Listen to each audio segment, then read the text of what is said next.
বউকে দেখলে আমরা কি বলবো? পারবা ইনশাআল্লাহ? এই যে পারবা?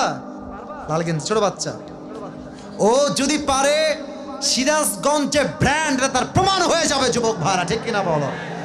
আসো। আরে বেটা দৌড় দিয়ে তোর বিয়ে হবে না দৌড় না দিয়ে? মাশাআল্লাহ মাশাআল্লাহ। আসো বাবু, তুমি এই পাশে আসো, এই পাশে আসো। এই যে হ্যান্ড মাইকটা কোথায়? হ্যান্ড মাইকটা নাও, সালাম দাও সবাইকে একটা। আসসালামু আলাইকুম ওয়া রাহমাতুল্লাহি ওয়া বারাকাতুহু। ওয়ালাইকুম আসসালাম ওয়া রাহমাতুল্লাহি ওয়া বারাকাতুহু। আরে ভাই, আপনারা ওকে অ্যাপ্রিশিয়েট করবেন। ও যখনই উত্তর দিয়ে দিবে, 1 নাম্বার নিয়ম, আপনারা সবাই মিলে বাঘের মতো বাঘের কণ্ঠে বলবেন। বলেন সবাই মারহাবা।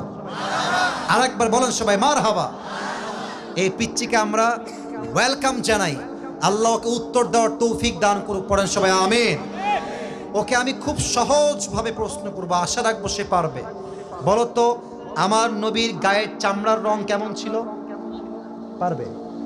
সাদা সুন্দর না লাবণ্যময় সুন্দর? বলো সবাইকে। লাবণ্যময় সুন্দর। এবার বলো, আমার নবী কি দেখতে লম্বা ছিলেন, গুঠু ছিলেন, না মাঝারি গঠনের ছিলেন? মাঝারি গঠনের। আল্লাহ বলেন সবাই মারহাবা। এবার বলো, আমার নবীর চেহারায় দাড়ি কি ছোট ছিল না চাপ দাড়ি ছিল? চাপদারি। আপনারা বললেন ও পারবে, ওর গায়ের শক্তি বলছে সিরাজগঞ্জের যুবকরা, বাচ্চারা একটা বাঘের বাচ্চা এরা। এবার তুমি একটু বুঝে শুনে উত্তর দাও। নবীর চুলের যে কাটিংটা ছিল, কাটিং এর নাম কি ছিল? পাপড়ি কাটি। আরে বলেন সবাই মারহাবা।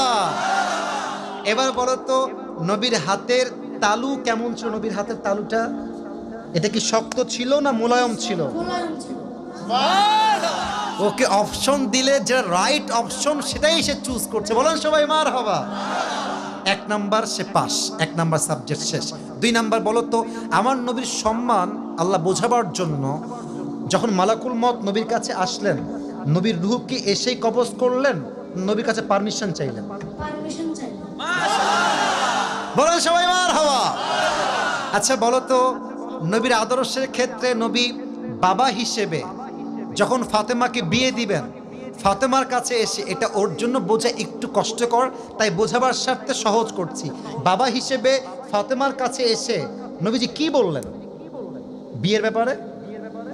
হ্যাঁ থামেন থামেন, বলবে বলবে বলবে। এসেই বললেন বিয়ে দিয়ে দিব, না তুমি রাজি আছো কিনা মা তাই বলো, কি বলেছেন? তুমি রাজি আছো কি? এর চাইতে সহজ আর হতে পারে না, ঠিক কিনা বলে? আচ্ছা এবার তুমি বলো তো, নানা হিসেবে নবী কেমন ছিলেন? আমি বলার জন্য একটা হাদিস বলেছিলাম। যখন হাসান হোসাইন আসতেন নানার কাছে, হাসান আর হোসাইন সালাম দিতেন আগে না নবী নিজেকে সালাম দিতেন? নবী দিতেন। আচ্ছা এবার বলো, নবীর কাঁধে যখন হাসান আর হোসাইন উঠে বসলেন, নবীজি কি ধাক্কা দিয়ে ফেলাই দিলেন না কি করলেন? দেননি। দেন নাই। বলে সবাই মারহাবা। তাহলে বাচ্চারা মসজিদে আসলে আমরা কি তাড়ায় দিব না আদর করব? কি করব? ও নিজেই বাচ্চা। বলে সবাই মারহাবা। এবার হচ্ছে শেষ কথা, শেষ ভালো যা, লজ্জা নাই। বলো তো, বউকে দেখলে আমরা কি বলবো? বউকে দেখলে আমরা কি বলবো?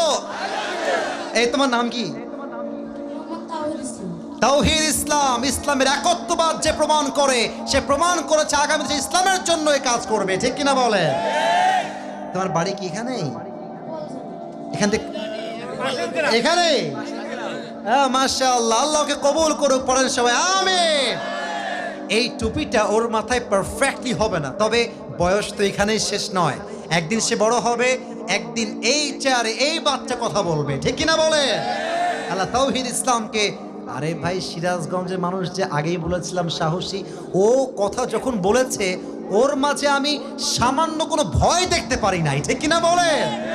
আল্লাহকে ইসলামের সৈনিক হিসেবে কবুল এবং মঞ্জুর করে। পড়েন সবাই আমিন। আমি টুপি যখন পরাবো, একজন বাঘের বাচ্চা যুবক দাঁড়িয়ে টুপি পরানোর সময় তাকবীর দিবেন। রেডি থাকেন, দেন তাকবীর দেন। কে আছেন?